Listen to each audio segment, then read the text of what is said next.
কথায় আছে বাঙালির 12 মাসে 13 পার্বণ। চৈত্র মাসের শেষে শিবের গাজন দিয়ে শেষ হয় বছর। চৈত্রের শেষে শিবের গাজনে মেতে উঠেছে বিভিন্ন স্থানের মানুষেরা। কাটোয়া 2 নম্বর ব্লকের শ্রীবাটি গ্রাম পঞ্চায়েতের নন্দীগ্রামের মানুষ নন্দেশ্বরের গাজনকে কেন্দ্র করে উৎসবে মেতে উঠেছে। বহু বছরের পুরনো নন্দীগ্রামের নন্দেশ্বরের গাজন। জানা যায় নন্দেশ্বরের গাজনে এই বছর 61 জন সন্ন্যাসী হয়েছে। 9 এপ্রিল থেকে শুরু হয়েছে বাবা নন্দেশ্বরের গাজন উৎসব। বাবার সন্ন্যাসীদের দেখাশুনো করেন মূল সন্ন্যাসী সোমনাথ রেজ। এই বছর বাবা নন্দেশ্বরের মূল সন্ন্যাসী। বুধবার সন্ন্যাসীরা উরতি গ্রহণ করে।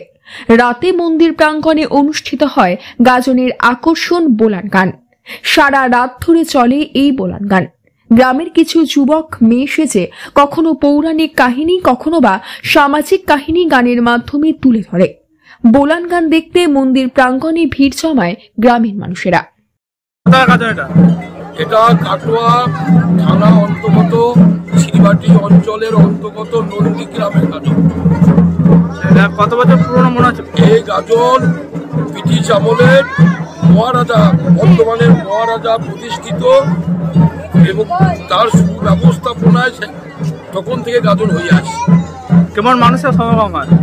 প্রচুর মানুষের সমাগম। প্রত্যেক বছর মিনিমাম 60-70টা থেকে 100 পার সন্ন্যাসী হয়।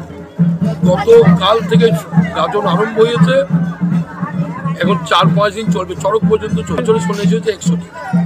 মানে আজকে কি করতে গেছে ঠাকুর? আজকে গ্রাম ঘুরতে গেল, 3টে গ্রাম, 1, 2, গোড়া 4-5 গ্রাম ঘুরবে, ঘুরে সন্ধ্যেবেলা ঠাকুর ফিরে আসবে। চড়ক হলে মোটামুটি অনুষ্ঠানটা শেষ হবে নাকি? হ্যাঁ, চড়ক হওয়ার পরে এই গাজন অনুষ্ঠান শেষ। বৃহস্পতিবার সন্ন্যাসীরা গ্রামের নতুন পুকুরে স্নান করে ভট্টাচার্য বাড়ি থেকে শিব ঠাকুর নিয়ে আসা হয় নন্দেশ্বর মন্দিরে। এই দিন সন্ন্যাসীরা ফল করে ঢাকের বাজনায় নাচতে নাচতে শিব ঠাকুর মাথায় নিয়ে গ্রাম পরিক্রমা করতে থাকে। শিব ঠাকুরের গ্রাম পরিক্রমা দেখতে গ্রামের মোড়ে মোড়ে বহু মানুষের জমায়েত হয়। 4 দিন 5 দিন আগে মানে কি হয় এটা গাজনে? গাজনে কামান একদিন, উত্তরী একদিন হয়, একদিন ফল, একদিন উপবাস। আজকে কি গ্রাম ঘুরতে যায়? হ্যাঁ, ফলের দিন গ্রাম ঘুরতে যায়। আমাদের গ্রাম ঘুরে অনেকগুলো, আর গ্রামে ঘুরে। এই গাজন উপলক্ষে কোনো অনুষ্ঠানও? বোলান গান আর কোনো অনুষ্ঠান? আর মোটামুটি কি চড়ক দিয়ে মোটামুটি মোটামুটি একটু মোটামুটি অনুষ্ঠানটা চড়ক দিয়ে মোটামুটি শেষ হয়। আর নীল বিজুর দিন ওই দিন একটু বেশি জোর হয়। প্রায় বহুত পুরনো নয় গাজনটা? বহু পুরনো, ওই 2000 বছর আগে থেকে বহু পুরনো। এটা কোন গ্রাম হয়? এটা নন্দীগ্রাম। একই মন্দির কি এটা মাটির চালের ছিল? মাটির চাল ছিল, মাটির দেয়াল। এখন হয়ে আসছে, নতুন আমাদের হয়েছে মন্দির। মূলগ্রাম, কুর্চিগ্রাম, পোস্টগ্রাম, শিবাটি গ্রামের মানুষদের বাড়ি ঘুরে সন্ধ্যায় নন্দীগ্রামে ফিরে আসার রেওয়াজ রয়েছে। শুক্রবার নন্দেশ্বর মন্দিরে নীলের পুজো অনুষ্ঠিত হবে। নীলের পুজোয় শিবিরে বিয়ে অনুষ্ঠানের আয়োজন করে সন্ন্যাসীরা। গ্রামে চড়ক মেলার আয়োজন করা হয়। এই গাজন উৎসবে আনন্দে মেতে উঠেছে গ্রামের মানুষজন। Bureau report, news network 7।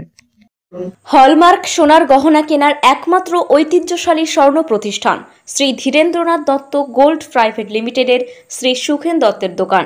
ঠিকানা কাছারি রোড, চৌরাস্তা, টেলিফোন ময়দান, কাটোয়া, পূর্ব বর্ধমান। কাটোয়া শহরের অন্যতম প্রাচীন ব্যবসায়ী প্রতিষ্ঠান new Shri Gouranga tea store. প্রসিদ্ধ চা ব্যবসায়ী, খুচরো ও পাইকারি চায়ের এই প্রতিষ্ঠান শহরে প্রায় 80 বছর ধরে সুনামের সঙ্গে ব্যবসা করে চলেছে। ঠিকানা কাটোয়া স্টেশন বাজার, চৌরাস্তা।